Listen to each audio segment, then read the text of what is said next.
तो by by guys, अबदेखि मेरो इन्स्टाग्राम, युट्युब, टिकटक एन्ड फेसबुकमा भिडियो आउनेवाला छैन, किनकि अबदेखि म भिडियो अपलोड गर्ने छैन। 62 डेज भइहाल्यो कि हद पार भइहाल्यो। 62 डेज, 2 महिनादेखि म रेगुलर भिडियो युट्युब, फेसबुक, टिकटकमा अपलोड गर्दै गर्दै मेरो बोरिङ भइहाल्यो दिमाग। म ट्रेडिङ गर्ने माइन्ड सेटले आएको थियो कि फेम पाइहाल्यो थोडा, म पैसा कमाउँथेँ। ट्रेडिङ सेटअपमा मेरो पैसा कमाउँथेँ, तर आज लाइन नभएर म काम गरेँ।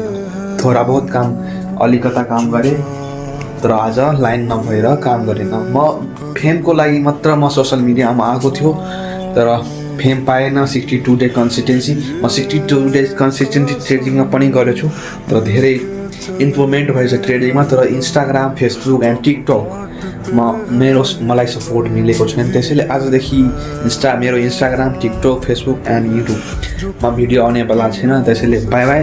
अबदेखि ट्रेडिङमा फोकस गर्ने र आफ्नो करियर बनाउने। त बाई बाई। तपाईँहरू कमेन्ट गरेपछि म ब्याक हुन सक्छु।